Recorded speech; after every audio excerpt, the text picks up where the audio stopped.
Avant que Lumian n'ait eu la chance de s'endormir grâce à la cogitation, sa vision s'assombrit soudainement.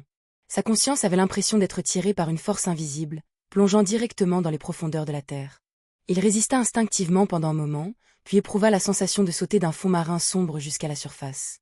Sa vision fut immédiatement éclairée par un rayonnement crépusculaire, brillant à travers une vitre géante divisée en d'innombrables petits carrés, apportant une lumière limitée à l'obscurité. Dans cette faible lumière, Lumian a vu une locomotive à vapeur noire avec 2 lampes à huile suspendues, une plateforme en forme de dôme, et au bord de la plateforme près du train à vapeur se tenait Madame la magicienne dans sa robe couleur crème avec des broderies dorées et un chapeau de soleil à large bord. À côté de Madame la magicienne se tenait une dame vêtue d'une simple robe verte, avec un golden retriever accroupi à ses pieds. En voyant la dame en vert, Lumian ressentit de la surprise et de la confusion. Une autre démone? Le club du tarot a-t-il d'autres démones? Elle est si belle, entendit Lumian murmurer Franca avec admiration. Mais elle ne ressemble pas à une démone. Son aura est différente, à moins qu'elle ne soit déjà une démone non vieillissante de la séquence 3. En entendant cela, Lumian remarqua des problèmes similaires. La dame en vert avait des cheveux dorés brillants, en partie attachés en chignon et le reste coulant doucement. Ses yeux émeraudes étaient comme les plus belles pierres précieuses, mais suffisamment profonds pour refléter la conscience la plus intime de tous ceux qui les regardaient. Ses traits étaient exceptionnellement délicats, sa beauté comparable à celle des démonesses, avec un air élégant teinté de pureté et de clarté de jeune fille.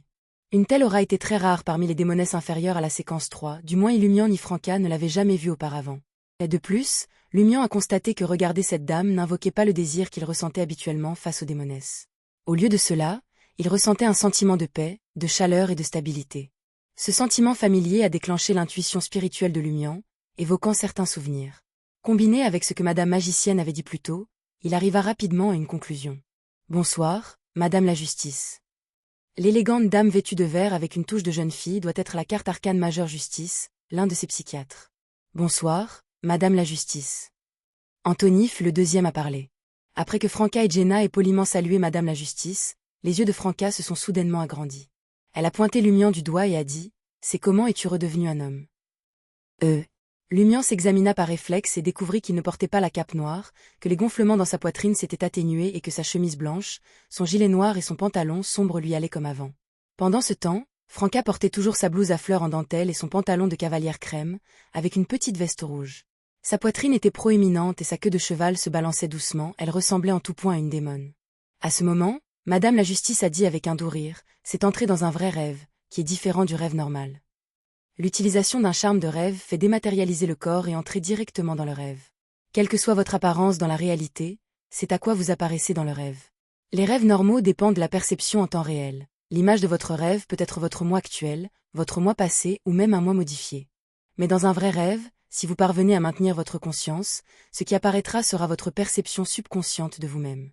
En d'autres termes, le subconscient de Seven of Wands se considère toujours comme un homme. Je vois. Lumian ressentit un mélange de joie et de déception. Franca a laissé échapper. Alors et moi? Pourquoi suis-je encore? Elle a soudainement fermé la bouche, comme si elle avait été frappée par la foudre, perdant une partie de son âme. Madame la Justice la réconforta gentiment. Accepter le présent ne signifie pas oublier le passé. Tant que vous vous souvenez de qui était votre moi passé et quel genre de vie ce moi vécu, vous réconcilier avec votre corps actuel ne vous fera pas perdre le contrôle. Les principes d'action de la secte des démons peuvent ne pas convenir à tout le monde. Cela dépend de la personnalité et des expériences de chacun. N'oubliez pas que tout le monde est spécial. Franca ouvrit la bouche mais ne pouvait pas parler, ses émotions encore quelque peu déprimées et faibles. Jenna tendit doucement sa main droite et saisit la paume de Franca. Même s'il s'agissait de Lumian peu de temps après son arrivée à Trèves, il ne se serait pas moqué de Franca qui prétendait être un homme tout en se considérant inconsciemment comme une femme. Et encore moins maintenant. Il tourna son attention vers la plateforme. Ce n'était pas très différent d'une gare à vapeur typique, avec un viaduc au-dessus et des escaliers menant à différents quais. Au bord du viaduc, une grande silhouette appuyée contre la balustrade, regardait dans cette direction.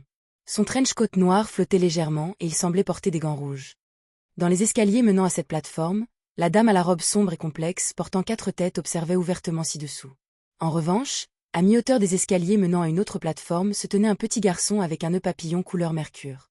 Au bout de ces escaliers, Monsieur Azikeger, que Lumian avait rencontré il n'y a pas longtemps, tenait son chapeau à la main, observant silencieusement la locomotive à vapeur noire.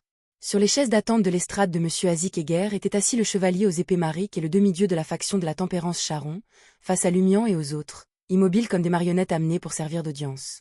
Lumian ramena son regard et remarqua que le Golden Retriever à côté de Madame la Justice portait des lunettes et portait un petit sac marron, l'air très doux et érudit. Lumian s'est soudainement souvenu du chien et de la figure féminine qu'il avait vue après son premier traitement psychologique au Mason Café. Alors c'était Madame la Justice.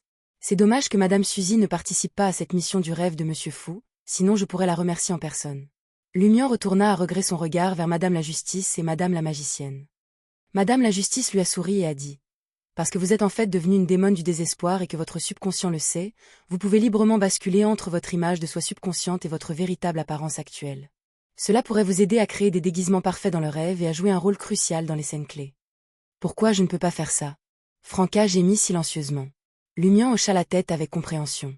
Le mensonge ne peut pas créer de bons déguisements, parce qu'il ne peut fonctionner qu'à un niveau de séquence 7, et que la voix séquence 600 visage du voyant est nécessaire pour ajuster l'apparence et le physique.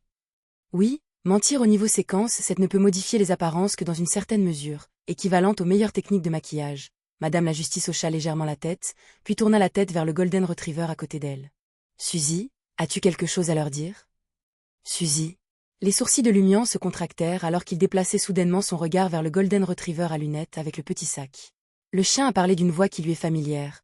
Ce que je dois vous dire, c'est que Monsieur le Fou est très vigilant et prudent. Il ne fait pas facilement confiance aux autres.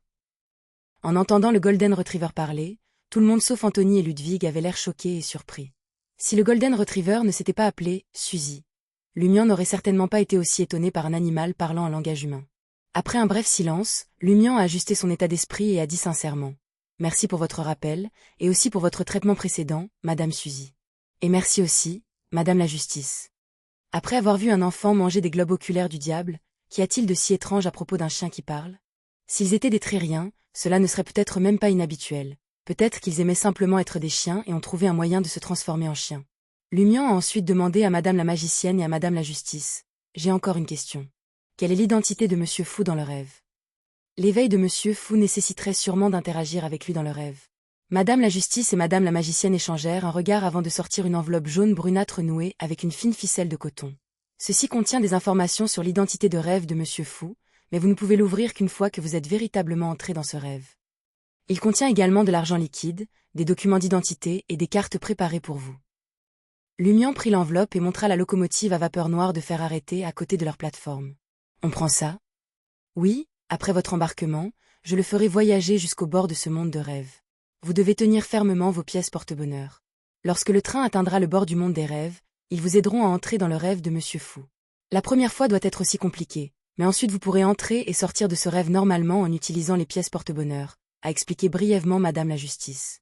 Lumian regarda Jenna, Franca, Anthony et Ludwig, puis fit un signe de tête aux deux détenteurs de la carte Major Arcana. Nous pouvons embarquer maintenant. La locomotive à vapeur noire n'était pas différente des types courants vus à Trèves. Lumian et les 4 autres occupaient 2 rangées de sièges du même côté, tandis que les autres passagers autour d'eux étaient des ombres floues et indistinctes, comme si le créateur de ce rêve avait été trop paresseux pour les développer. Par la fenêtre, ils virent Madame la Magicienne, Madame la Justice et les autres leur faire signe. Alors qu'ils leur répondaient instinctivement, Lumian et les autres entendirent un son strident, « Ouh !» Avec le cri du sifflet, un bruit de cliquetis commença, lent d'abord puis s'accélérant, passant de doux à fréquent. Le paysage à l'extérieur de la fenêtre s'est progressivement éloigné. La locomotive à vapeur noire de fer transportant Lumian, Franca, Jenna, Anthony et Ludwig a quitté la plateforme, se dirigeant vers un horizon lointain enveloppé d'un brouillard onirique.